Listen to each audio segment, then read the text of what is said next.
एक ठंडी रोटी ने एक घमंडी इंसान की सोच बदल दी। और यह कहानी सिर्फ एक किसान की नहीं, हम सब की है। हर इंसान की जिंदगी में एक ऐसा दौर जरूर आता है जब उसे लगता है कि अब उसे सब कुछ समझ में आ गया है। उसने मेहनत कर ली है, अनुभव जुटा लिया है, समाज में अपनी एक पहचान बना ली है। उसे लगता है कि अब कोई उसे कुछ नया सिखा नहीं सकता। लेकिन यही वह समय होता है जब जिंदगी चुपचाप उसके सामने एक ऐसा सबक रख देती है जो उसके पूरे सोचने के तरीके को बदल देता है। हरिचंद की कहानी भी इसी सच्चाई से शुरू होती है। हरिचंद बाहर से देखने पर एक सफल किसान था। उत्तर प्रदेश के एक बड़े गांव में उसकी अच्छी खासी जमीन थी, ट्रैक्टर थे, मजदूर थे, इज्जत थी, लोग उसे सम्मान से देखते थे। लेकिन इन सब के बावजूद उसके भीतर एक अजीब सी बेचैनी थी। वह हमेशा असंतुष्ट रहता था। उसे हर चीज में कमी दिखाई देती थी। कोई काम करे तो उसे तरीका गलत लगता, कोई व्यवस्था चले तो उसे सुधार की जरूरत दिखती। वह दूसरों को जज करने में इतना उलझा रहता कि खुद के भीतर झांकने का समय ही नहीं निकाल पाता। इसी बेचैनी से छुटकारा पाने के लिए वह मुंगेर के एक प्रसिद्ध योगाश्रम पहुंचा। उसके मन में यह धारणा थी कि योग सीख लेने से मन शांत हो जाएगा, ध्यान करने से भीतर का खालीपन भर जाएगा। आश्रम का वातावरण शांत था, पेड़ों के बीच बहती हवा, साधकों की दिनचर्या और अनुशासन, सब कुछ अलग था। लेकिन हरिचंद का मन अभी भी बाहर की दुनिया से जुड़ा हुआ था। पहले ही दिन जब उसे भोजन परोसा गया, सादी रोटी, दाल और सब्जी, तो उसका मन तुरंत तुलना करने लगा। उसने जैसे ही रोटी हाथ में ली, उसका चेहरा उतर गया। रोटियां ठंडी थीं, थोड़ी सख्त थीं। उसी क्षण उसके भीतर की पुरानी आदत जाग गई, नाखुशी और शिकायत। उसने मन ही मन तय कर लिया कि यहाँ की व्यवस्था ठीक नहीं है। यही सोच आज ज्यादातर लोगों को पीछे खींचे रखती है। हर जगह कमियां ढूंढना, हर हालात को दोष देना और खुद को हमेशा सही मानना। अगले दिन उसकी मुलाकात स्वामी सत्यानंद सरस्वती से हुई। स्वामी जी का व्यक्तित्व बेहद शांत और स्थिर था। उनके चेहरे पर अनुभव की गहराई और सादगी की चमक साफ दिखाई देती थी। हरिचंद ने बिना झिझक रोटियों की शिकायत कर दी। उसने उम्मीद की थी कि स्वामी जी सफाई देंगे या रसोई वालों को समझाएंगे। लेकिन स्वामी जी ने न तो बहस की, न कोई तर्क दिया। उन्होंने बस शांति से कहा कि अब से रोटियां हरिचंद ही बनाएगा। यह बात हरिचंद को भीतर तक चुभ गई।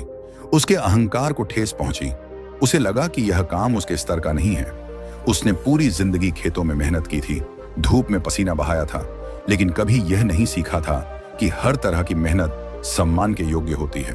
फिर भी आश्रम का नियम था और उसे मानना पड़ा। पहले दिन उसने पूरे जोश और लगन के साथ रोटियां बनाई। उसके भीतर खुद को साबित करने की आग थी। वह चाहता था कि सब देखें कि वह किसी से कम नहीं है।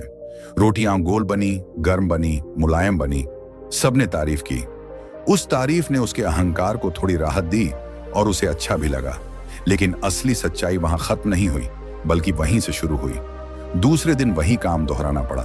तीसरे दिन फिर वही आग, वही धुआं, वही मेहनत। अब कोई तारीफ नहीं थी। अब यह रोज की जिम्मेदारी बन चुकी थी। धीरे धीरे उसका मन ऊबने लगा, उसका ध्यान बंटने लगा।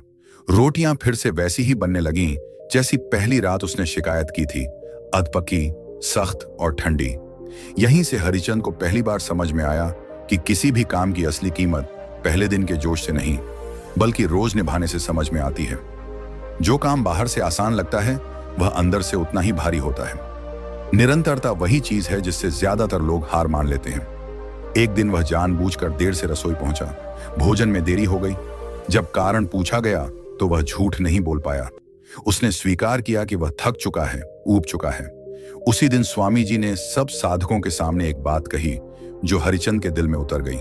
उन्होंने कहा कि जीवन की सबसे बड़ी परीक्षा किसी बड़े संघर्ष से नहीं होती, बल्कि रोज के छोटे छोटे कामों से होती है। जो इंसान हर दिन एक ही काम पूरे मन और ईमानदारी से कर लेता है, वही आगे बढ़ता है। स्वामी जी ने यह भी समझाया कि हम दूसरों के काम को हल्का इसलिए समझते हैं क्योंकि हमने कभी उनकी जिम्मेदारी उठाकर नहीं देखी। लेकिन जिस दिन वही काम हमारी रोज की जिम्मेदारी बन जाता है, उसी दिन उसकी असली कीमत समझ में आती है। यह बात सिर्फ रोटियों तक सीमित नहीं थी। यह हर नौकरी पेशा इंसान, हर मेहनती मजदूर और हर सपने देखने वाले युवा की कहानी थी। उस दिन हरिचंद को एहसास हुआ कि समस्या आश्रम में नहीं थी, न ही रोटियों में थी। समस्या उसकी सोच में थी। उसने शिकायत करना छोड़ दिया। वह अब सबसे पहले रसोई पहुंचने लगा, बिना किसी दिखावे के, बिना किसी उम्मीद के। धीरे धीरे उसका मन शांत होने लगा। रोटियां फिर से सुधरने लगीं, लेकिन उससे कहीं ज्यादा उसका दृष्टिकोण बदल गया। जब वह आश्रम से विदा हुआ तो वह पहले जैसा इंसान नहीं था। उसके पास वही जमीन थी, वही साधन थे, लेकिन अब उसके भीतर धैर्य था, समझ थी और दूसरों के श्रम के प्रति सम्मान था। उसने यह सीख लिया था कि जिंदगी में बड़ा बनने के लिए पहले छोटे काम को पूरे मन से करना पड़ता है। इस कहानी की सबसे बड़ी सच्चाई यही है कि जिस काम को हम छोटा समझते हैं वही हमें सबसे बड़ा सबक सिखाता है। शिकायत छोड़ो, निरंतरता अपनाओ और हर मेहनत का सम्मान करना सीखो। यहीं से असली सफलता और सच्चा सुकून शुरू होता है।